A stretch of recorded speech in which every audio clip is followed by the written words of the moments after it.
Now, actually, Bodhisattva Bodhisattva is saying the intrinsic glow is not tenable. Now, according to Bodhisattva, there's nothing intrinsic with the everything is dependent, just come to play by dependence on the various factors. Intrinsic glow is not tenable, it's not acceptable. There isn't anything that makes itself glow. There's nothing which is intrinsic glow because even the blueness of the lapis lazuli, you go down on the atomic level, there's no blue. You agree? On the atomic level, there's no blue. So it's just nothing but the play of the atom put together. And what constitutes the lapis lazuli? There's nothing blue there, but superficially you see it's a blue. It's just by dependence on many factors that it appears as blue. So there's no intrinsic blue. 21. If you say that the mind cognizes illumination of the candle flame, then we say that, okay, how do you see this flower? Because of this candle flame, right? Just light from the candle flame. What sees the candle flame? Okay. If you say the mind sees the candle flame. If you say the mind cognizes illumination of the candle flame, based upon whose cognition can the statement be made? Our mind has an illumination nature. So now who sees this mind? So this question which I asked to John, so it's asked again here. Say, which illuminates this flower? The light illuminates. And who sees this light? My mind sees. And who sees this mind? That's your answer? So you will say self is the mind or itself. Okay, so let me see. A mind doesn't say, well, based on what? Based upon whose cognition can the statement be made that the mind has illuminate. So the mind illuminates this, or it knows the light itself. So now there's the 22. Since it has never been seen by anyone, discussing whether it is self-luminous or not is meaningless. Now Bodhisattva is very strong saying that what you say, what did you say? The mind is seen by itself. You said the mind is seen by itself. So I began by saying that you are a Chittamatra. No, you are a Madhyamatra, and now you become Chittamatra. Right? In your mind. So you say that the mind is seen by itself. So the self nature. What's the technical term for this? Self-cognizant mind. Self-cognizant mind. Okay. 22.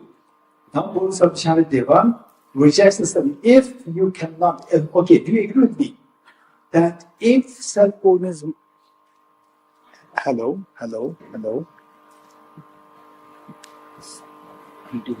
Huh? Then what? The mic stopped. Right. No. The oceans are curious. Hello.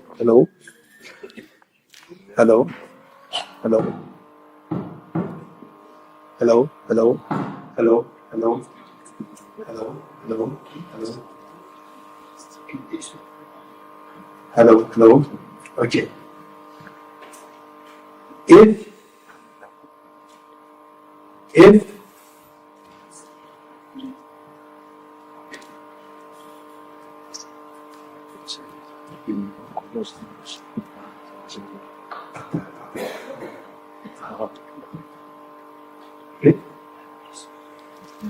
do you agree with me that if self-cognizant mind is rejected, then your belief that mind exists intrinsically is totally shattered? Yes?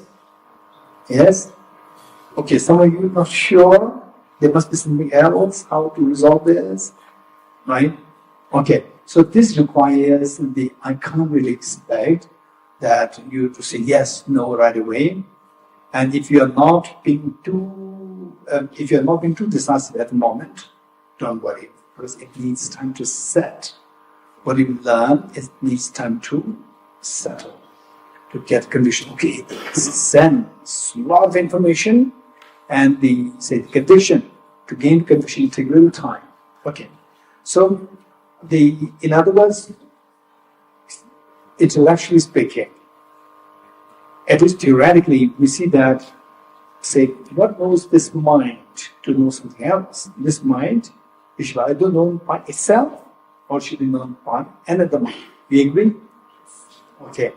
If you reject that the both possibilities are ruled out, if you reject the both possibilities, then you are left with no choice to say that the mind exists as intrinsically real. You agree? Okay. So with this in mind, it says that 22. Since it has never been seen by anyone, so now what Bodhisattva is saying, that this mind exists as intrinsically real. Intrinsic mind is not seen by anyone. It's not seen by itself, nor it is seen by any other mind. It's not seen by anyone. You said that no, it is seen by itself. It's your position. So this will be rejected. It is greatly, deeply, very systematically rejected. Hello, hello. Hello, hello, hello, hello, hello. Okay. Self-conscious mind is systematically been rejected by Acharya Chandra in his text, Bodhicharyavtara. Okay. Since it has never been seen by anyone, be it a self-conscious mind or be it other conscious mind, discussing whether it meaning the intrinsic mind is self-luminous or not is truly meaningless, like the attractiveness of a Venerable's daughter. 23. Suppose you insist that if a self-conscious mind does not exist, okay, so what Bodhisattva is saying that if you still insist, okay, it is like, say, another opponents. Chittamatra is telling the Bodhisattva that if you say that self-conscious mind is not there, this is a very serious question from Chittamatra to Prasangika. This is a very serious question.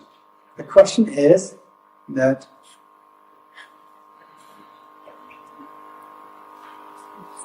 okay.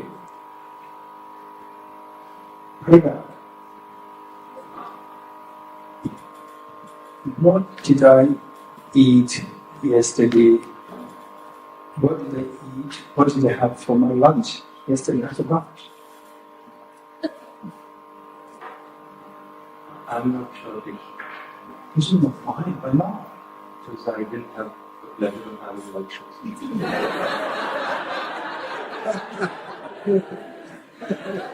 Okay.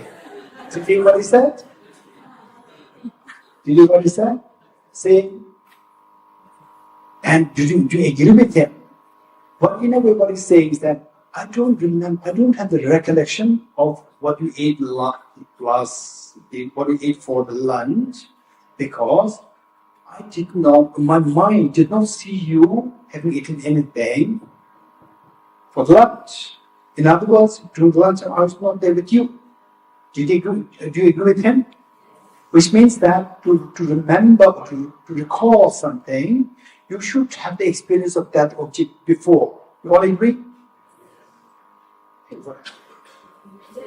The mind is not working, you also not working. Huh? Do you mean to say to recall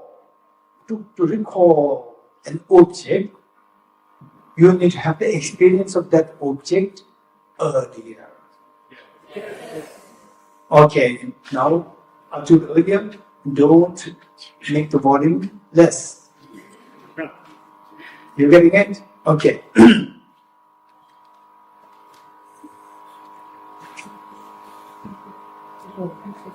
So this is a very serious question.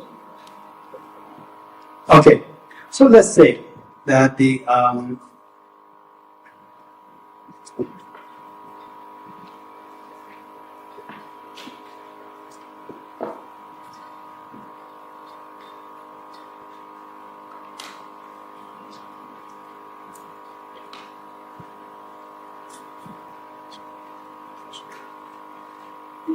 hello.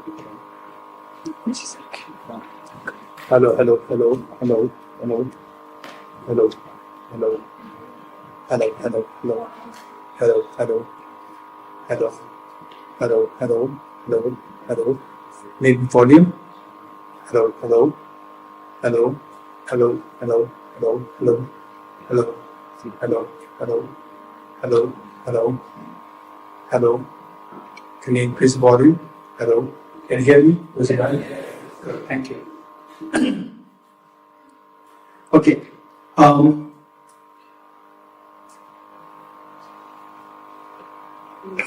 Okay. What do you like to personify? Prasangika or Chittamatra? Huh?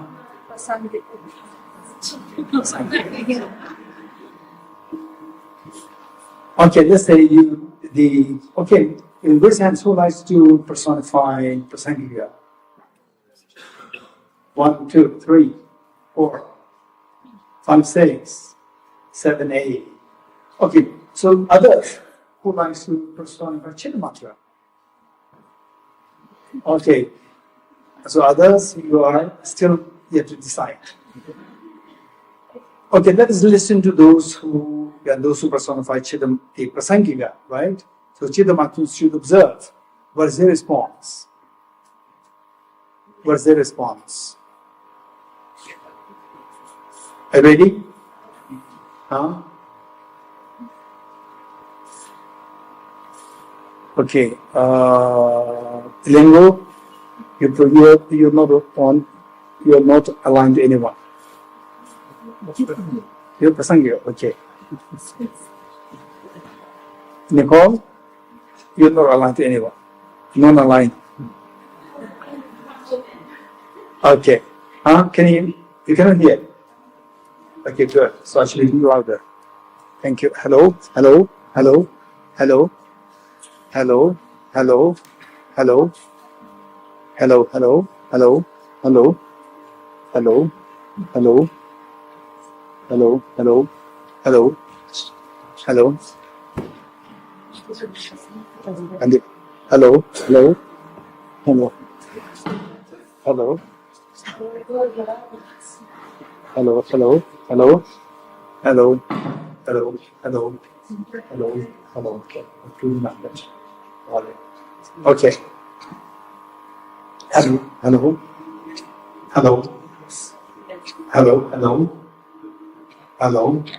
Can you hear me? Good. Okay. You say those who felt the symbols might make sense, yet you're not too keen to say I'm Chittamatra because he said that Prasangika is highest, right? So let's listen to what Prasangika have to say. Okay, what we said. Okay, the Prasangika presents once more. On the 1, 2, 3. In, here, hangman, mala. Yes. Ishama, Tarima, Allah. Yes. Okay. Engage with that. Okay.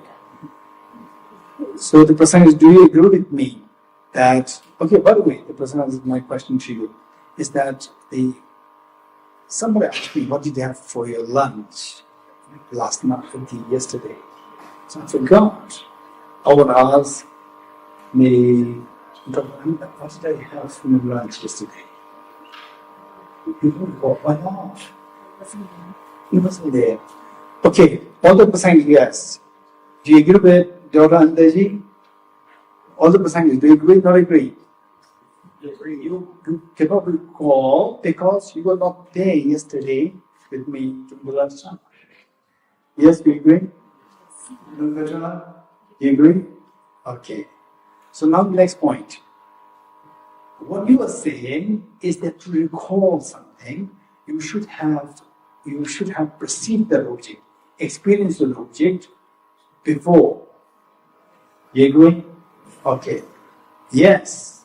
Then let's say that okay. What is this? Okay, what was okay that I was holding? Flower. Okay, it's the flower. And how do you know that I was holding the flower? By your mind. And how did you know that your mind knows that you? How did you know that your mind saw the flower? Imprint saw this. Imprint did not see. You cannot see that. What did you have seen it before? Earlier mind. Earlier mind. But then early mind meaning the next mind of the previous mind. Not next. No. So you know that in your mind saw this is the flower. You know that the flower is there because it's the earlier mind which you remember. Yes. So you could know that this mind saw the flower. Which mind within you saw this flower knows this flower, have seen this mind has seen the flower. Next mind, this one. So how do you know that this mind saw this? This mind cannot see itself. Otherwise you are Chittamatra, you are Prasangika. You have to become Prasad system, but Prasangika will destroy Prasangika. Right? Hey, Venerable, what makes you know, what makes you think that, what makes you know that this mind knows the flower? Hey, all the Prasangikas. Next one. Next mind. Yeah. So how do you know that next mind knows this mind knows the flower? Next mind. So it takes you to an infinitum. You getting it? There's an infinite rest. So this is a problem. So to avoid this problem, the option is it knows itself, but Prasangika rejects self-knowledge of mind. So how do you explain the memory, or how do you explain the phenomenon of recalling object? No, but this is, I'm not the example at this point. I'm not giving the example, but just how to explain this. First explain this, and then you can use the red point. How to explain this? Yes, Bodhiya? Because I can continually recall it conceptually. Every mind that follows can conceptualize the previous mind. So do you always think the previous mind, you let it go to your food? Of the food. Yes, because I'm recalling the food. Did you that's what I'm saying? The always think of always relate to the flower? Yes. If I see the flower and then I think, what was it that saw the flower? It was the mind. That's fine. So what I'm saying is, you go like this, and the moment is 424. So if one can come to the mind of 424, sees the previous mind, seeing the previous mind, which mind knows the mind of 24? The next mind. The next mind. Next mind is yet to come. It is 24 now. Yes. Yes. No. The mind itself in that moment can recall it, but only in the space that is conceptualized by another mind. It's a momentary basis that continues to conceptualize. This we both agree. So my question is that I just keep tracking going down the line, and it's now 25. The mind of 24, 25. So this mind knows the previous mind, knows the previous mind, the previous mind knows the flower. So which mind knows the mind of 24, 25? None of them. Entirely. So which one you don't know? You don't know that in mind of 24, 25, those mind of 24 knowing the previous mind. You don't know that. I can't know that that mind knew it. You don't know that. If you don't know that, then you go back. Then you will not even know the flower. This is known as the logical inconsistency. But you got. Which verse we are reading now? 23. Suppose you insist, but if the self-cognizant mind does not exist, then how can consciousness be recalled? So for this, the Chittamatra will say self-cognizant mind. Full stop is it becomes very easy. Only complication arises when the Prasangika rejects self-cognizant mind. Then the complication arises. Till that point, Chittamatra is very safe. Whereas it would be complication for the baby Prasangikas, not able to give the answer, right? So this is a problem. So it says that if a self-conscious mind does not exist, verse number 23, then how can consciousness be recalled? So, well, a recollection or recalling comes about from a connection with another object that was experienced, like recalling the poison from a rat bite. Okay, this is the whole example given by Bodhisattva Shantideva and Lama Tsongkhapa praised Bodhisattva Shantideva for this example. He said that this is a brilliant example. Even though you did not experience the object before. So thus far, this exchange between two of us is on the basic premise that to recall something, you should have experienced the object before. Then you will fall into the logical inconsistency. But Bodhisattva Shantideva is coming up with the position or a standpoint where you can have recollection without having to experience the object before. You getting it? If you can explain this, then the problem is solved. Even when the self-organism mind is rejected, still for you, you can explain the phenomena of recollection. So what it says is that this is very important. This is very important. What it says is that the last winter, 2023 winter, a rat bit you. When the rat bites, the rat can inject poison or may not inject poison when the rat bites. So, but you will not be aware if the poison is injected or not injected. You are not aware. So, next year, monsoon, next year, when there's a thunderstorm and so forth, then where the rat bit you, if there's a pain coming, this is an indication that the last year in the winter, rat bite, at the time of the rat bite, the rat actually injected poison in you. So the pain is felt. So while the rat actually bit you, did you experience the injection of the poison in your body? You did not experience. But later on, next year, with a thunderstorm, and it coincides with the pain, feeling the pain, where the rat bite is.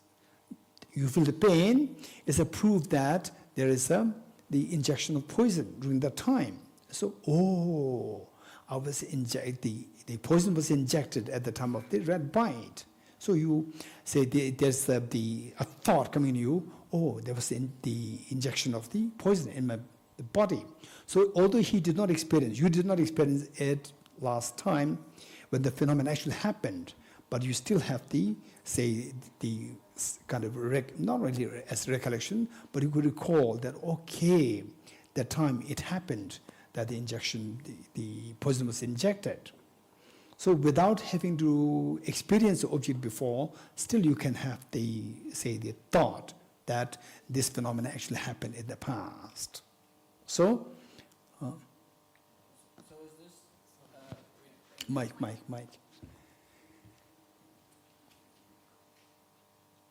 So I'm just wondering, and I'm not seeing the language in the text or in your explanation, hearing the phrasing of inference or inferential valid cognition. So I'm wondering, is this an inferential valid cognition of the mind, and if not, why? Okay, so this is a good question. In fact, I don't want to confuse you too much. Because of this, I'm not going to this direction. The point is that the Sanskrit word is smriti. Sanskrit word is smriti, and the Tibetan word is tenpa. And now translating this into English, it becomes a little complicated. So oftentimes people easily translate it as memory. So when you translate it as memory, it's become a little complicated. So there's a whole discussion whether it is inferential cognition, or it's a recalling, or a thought come into being that, I was injected the poison before. It's not that I must have been, injected the poison before. I was injected the poison before. So is that like inference? So this word, Sanskrit word is smriti. That's very clear. And the Tibetan word for this is temba. And temba has several connotations. Temba has a connotation of memory. Memory.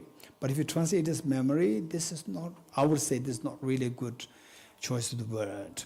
Then another temba is like a thought. A thought comes to you. Oh, I was injected. I was injected during that time.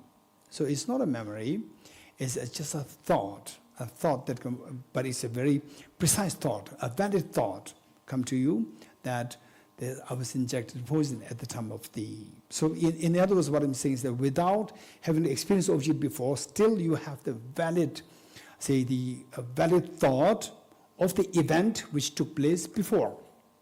You're getting it? So whereas, for example, I asked, what did I have during the last time yesterday? They said that, no, I don't know. Why not? Because I was not present there. So we get a connotation that to, hello. Hello.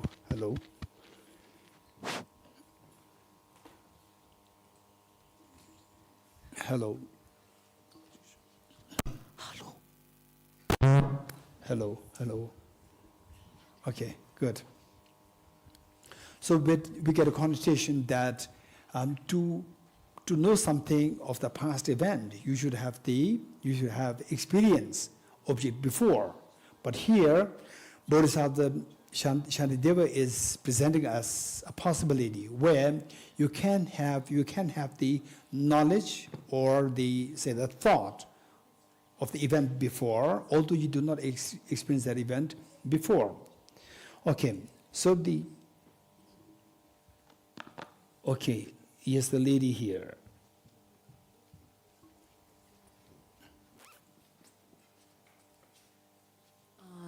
Правильно ли я понимаю, что вот в психотерапии, например, да, есть такой термин, как психотравма. Это когда на поверхность поднимаются какие-то чувства и эмоции того, что ребенок, например, прожил в детстве, будучи маленьким, и не помнит. Но есть и другой слой. Это когда поднимается память прошлых жизней, и мы тоже что-то вспоминаем, то есть мы непосредственно не взаимодействовали с этим событием, не помним его, но память, информация об этом поднимается. Это про это?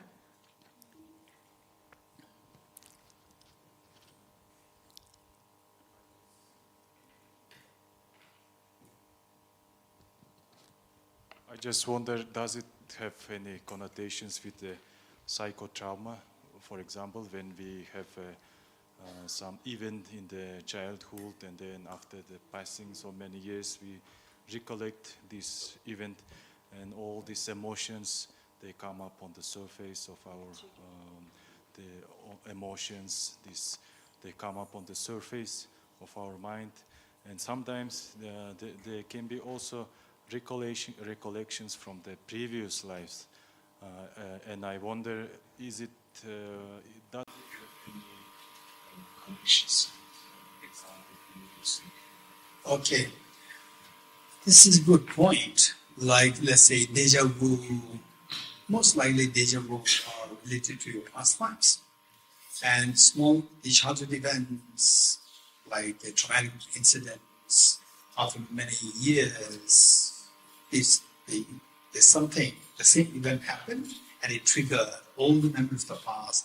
So this is where this is not really the same as here. So in those cases, you actually experience the object before. So here, you do not experience. You do not know that you were injected. There's no way by which you can know that you were injected the poison at that point. In the case of the childhood, the traumatic, post-traumatic experience and so forth, you had actually experienced the event before. Okay, the next, Alina. Yes. Я еще хочу добавить, это уже такое любопытство. Вчера рассказывала историю, у меня есть близкая подруга из Беларуси, которая дочка в 4 года во время сна начала говорить на английском языке. Но на секундочку она ну, как бы 4 года, и в семье вообще на английском никто не разговаривал. Да, то есть вот как вот это происходит, интересно. And I also just would like to add something. It is not question. It is just pure curiosity from my side. I shared with the one story of a family from Belarus, and there is a family, and they have small child, girl. She's 4 years old, and once while sleeping, she started to speak English, but she's just 4 years old, and the family members, no one speaks English, and I just wonder why such stories happens. Why? What is the foundation, background in all such stories? Okay, thank you. This is amazing. This is one thing that in fact, I'm so curious. For example, like hypnotism. With the hypnotism, we see that people say that you can recall your many lives before. I'm just wondering, somebody who have no, say, the exposure to Greek language, and you have never heard what is the Greek language, you have never heard somebody speaking Greek, and suddenly with hypnotism you start to see aristocratic Greek, right? I would be really that would be amazing. This I'd like to really know if such things are there. If there's a way by which we can evaluate that it does happen, that'd be wonderful. That'd be wonderful. What is said, a child speaking English without being taught, nobody speaking. But what I would still speculate is that even though I don't speak Russian, but I heard Russian people speaking Russian. So when something goes wrong with my brain, whatever, with damage, and suddenly I may speak Russian. So that I'm not too surprised because I'm exposed to Russian language from my friends. For example, I have been hearing Desi speaking Russian, right? So therefore, imprints are left. But in this life, there's no imprint at all, and still I speak Russian. Then the rebirth is very clearly indicated, very clearly proven. Okay, over there. Bodhisattva Shantideva's example of red is when there is no experiencer to recall the memory. Where the individual did not experience the event before. So, Geshe, what about yesterday I had my lunch and I experienced it. So how would Prasangika would explain that memory, Geshe? That's easy. How, I mean, Uh-huh. then how would they not fall into Okay, infinite not regrets? easy, not easy, not easy. What Larna is saying is that, say, for example, what you have not experienced, and then the recalling or having a thought of this later on. So this is more difficult one. But what she's saying that what you already experienced before, and how do you recall it? What is the phenomenon which to recall it? For Chittamatrans, they have the self-awareness of mind, and Prasangika does not have the self-awareness of mind. So how is the recollection done? So where there's a connection, where you've experienced, then it becomes relatively easier. But the Bodhisattva Shantideva, likewise Acharya Chandrakriti, what they will say is that, let's say that so 2 days ago it rained. Let's say 2 days ago it rained, and I actually witnessed it with my own eyes.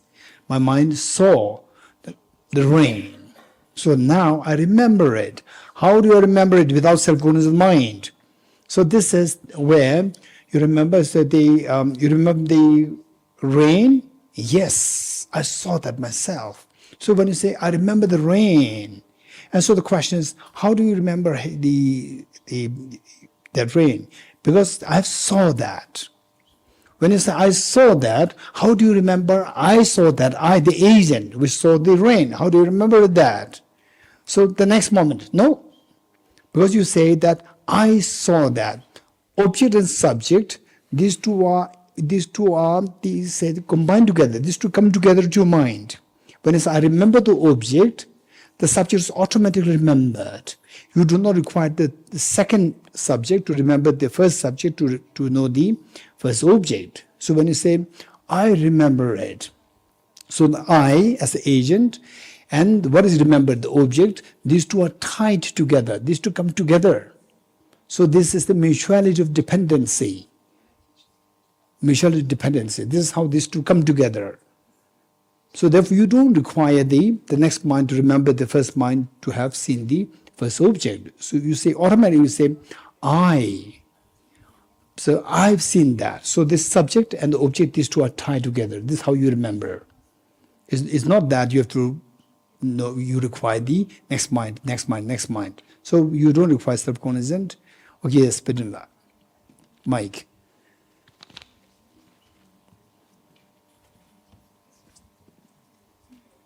Okay, by the way, there are two Geshes. You have to help me.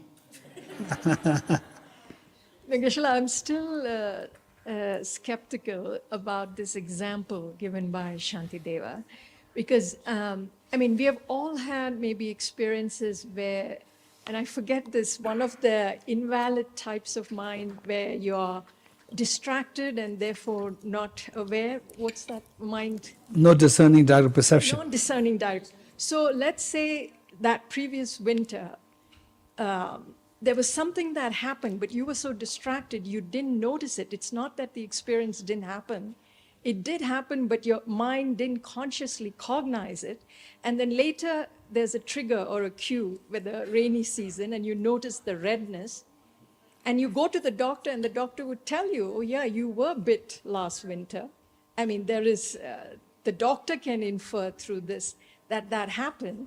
And you may not have paid direct attention to it, but somehow, somewhere. Well, but how you present is way easier. You are making Prasangika very easy. You're getting it? So the Prasangika is handling very complicated thing.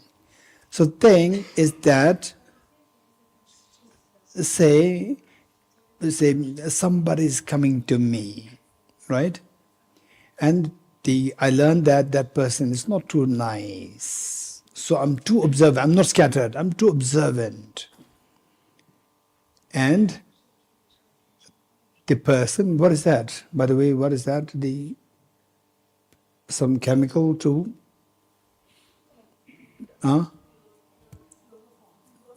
Chloroform? Okay, let's say chloroform, right? And the person simply say the spread the chloroform, or say they touch my clothes like this, and then I'm just too observant, oh, he's touching me, right? And I didn't know that he actually applied chloroform to my body. I'm too observant, I'm not scattered, right? And later on, then I collapsed. It was the effect of the chloroform, right? And then somebody says that, hey, what happened, right? Who did? No, nobody did anything. So when you check it, there's a chloroform there. So likewise, the rat bit you, and you are aware that the rat bit you. You are aware, you're not scattered. But you are not aware whether the poison is injected or not injected. You're not aware. You're well aware that the rat is injected. So the next time, thunder, what is that? It strikes the thunder, or what, lightning, thunder, and then it coincides with the pain here, the pain. So this is a dependent origination. Dependent origin is extremely sophisticated. So these factors are together, then the pain manifests. The poison manifests in the form of the pain. So then you will realize, oh, at that time, the poison was injected in your body. You're getting it? You do not experience the injection of poison at that time.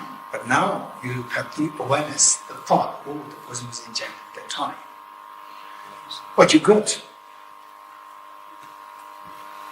30, 23, 24. And suppose you persist, but it can illuminate itself because when endowed with other conditions, one can see others' minds. So now the Chittamatra will say that self-cognizance is possible. Self-cognizance is possible, the mind. Self-cognizance is possible because if you're trained, you have the capacity to know others' minds. You getting it? If you're trained, you can know your mind can know others' minds. So why not you can know your mind? This is the point. So Bodhisattva Shantideva is not rejecting that. It's accepting that. If you're trained, you can know others' mind, but your mind cannot be your own mind itself, because it says, well, by means of applying magic illusion, a buried treasure vase is seen, while the eye illusion itself is not seen. So, when you apply the eye illusion, the special eye illusion, to see the treasures underneath the ground. So, for the regular eyes, you don't see the treasure underneath the ground. You apply this particular illusion, and you see the treasure there. So, you can see the treasure there, but you cannot see the eye illusion. You're getting it? Eye illusion is nearer, or the treasure is nearer you, guys? Eye illusion nearer. You can see the further object, you cannot see the near one. You're getting it? Say, you can see others' mind, you cannot see your own mind, meaning mind itself.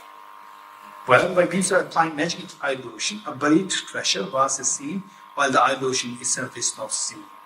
Okay, some of you may be wondering, where is this eye illusion to see treasure? You are not interested to know this philosophy. Where is this eye illusion? Somebody must have thought it. Be very honest. Raise hands, anyone? Yes, again, you're not getting it. Okay. So let's do it faster. Otherwise, they will just keep on asking, where's the treasure? 25. Those minds we see. Okay, now this is extremely important point.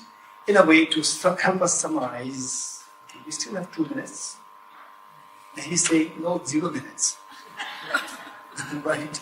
Okay, this is summary of what we have done thus far. So let's say do things exist? Yes. So what's the second question? No, it's not how. What happened? Elaine, what's the second question? Do they exist objectively? Perfect. What happened? So in just 2 days, the question changed. and 2 years, the question would be very different. Right? And you said, Geshe taught us 2 years ago. Okay. So the point is that, do things exist? Answer should be yes.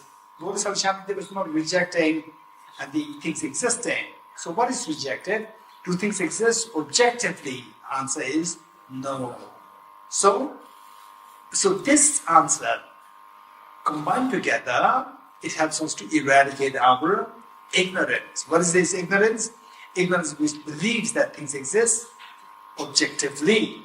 So ignorance believing things are objectively real is like being in the dream, seeing the dream is real. And because of which, what's the problem? Hey, seeing the dream is real, what's the problem? And there's no freedom because the dream decides. The dream decides. And you believe the dream is real, and all the fears arise. So, you have to know that things exist, but they don't exist objectively. So, by knowing this, then ignorance is eradicated by invoking the wisdom. You're getting, okay, this is summary. Verse number 25. Those minds which see, which hear, or which knows, are not to be negated. A mind which sees a flower, that the flower exists, is not negated. What is negated is here, instead, the conception of true existence, objective existence, which is the cause of suffering. The belief in the things that's objectively real or truly real, which is the cause of suffering, is to be rejected, is to be negated. This is the summary. Okay, 26. Suppose you say, okay,